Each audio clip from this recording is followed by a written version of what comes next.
From the Bob Mills Weather Center, Oklahoma weather expert, Lacey Swope. Oh, those stadium tours, so much fun, and that's always the risk. Outside concerts, right? There is the chance for storms, and we've had some big-time storms yesterday. Severe weather racing through the Midwest, and those storms still ongoing this morning. We had storms southwest of the Red River as well. They collapsed before they made it into Oklahoma, and now we're looking out on our Lucky Star Sky Cam network. Skies are blue. We've been watching this spider web this morning in the top left corner of your screen. On the American Fidelity Cam, we had one little gnat. Now the spider is going to feast later today.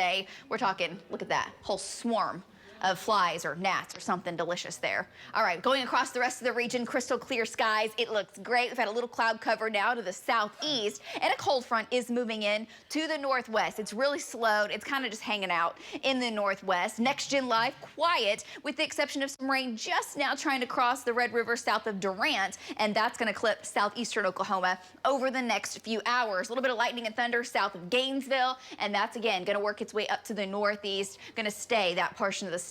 Now, we're dry in El Reno. It's 70 degrees. It feels great other than the fact that it is humid. You notice that humidity over the weekend. It was hot. It was muggy. That is the case again today with this cold front moving through. It's slightly cooler and drier up in the northwest. Ahead of it, mid, even upper 70s. We may see some 80s here by the time we approach 10 o'clock this morning. The true cold front is back in the northwest where the air is a little bit cooler. North winds taking hold, but with this boundary draped across the region this afternoon and stalled out, we'll have just enough of what we call convergence at the surface, winds coming together. We may fire off a few thunderstorms. They look to be very isolated. Chances for any one particular area are slim, but with this kind of heat and especially the instability we will have today, these storms could easily become severe. It's just a 10 to a 20% chance of seeing those. Still a chance of showers down in southeastern Oklahoma. And then tonight, an isolated chance out west. It's 20%. And with the storms developing, I think new storms fire up in Kansas and in northeastern Oklahoma that will push from the north to the south.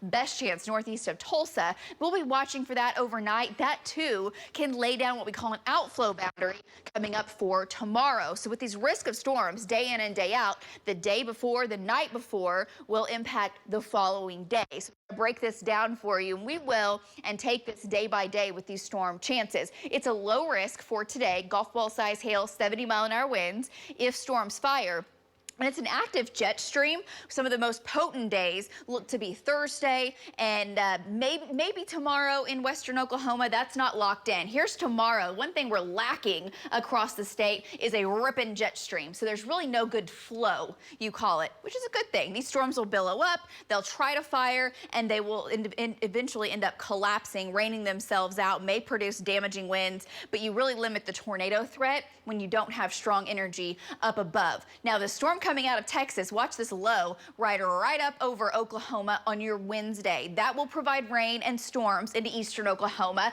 Here comes the jet stream into the panhandle where storms will possibly be severe. And Thursday, we will really have to watch where this storm is because this could mean big time May-like severe weather for the plains, depending on exactly where this is located Thursday. Then it lifts to the north. We'll have additional storm and rain chances on Friday, Saturday, Sunday into Monday. It just continues. But as far as real potent storms, tomorrow out west and potentially Thursday is what we're watching for. Future Next Gen showing this evening maybe a few isolated storms, more rain and storms tonight in the northeast, pushing from the north to the south and maybe even tomorrow afternoon.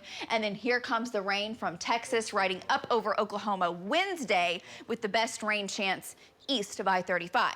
Tonight, we'll see temps in the 60s. We'll monitor the chance for storms. Tomorrow, upper 80s and low 90s. 20% chance of storms to the east. Also out west ahead of the dry line. Tomorrow, the threat for hail will be a little more elevated. So up to tennis ball size hail if storms fire, and 70 to 75 mile per hour winds. Very low tornado threat. Wednesday in the 70s with rain chances going up to 40 to 60%. We'll still have rain chances Thursday and Friday, and again into Mother's Day weekend.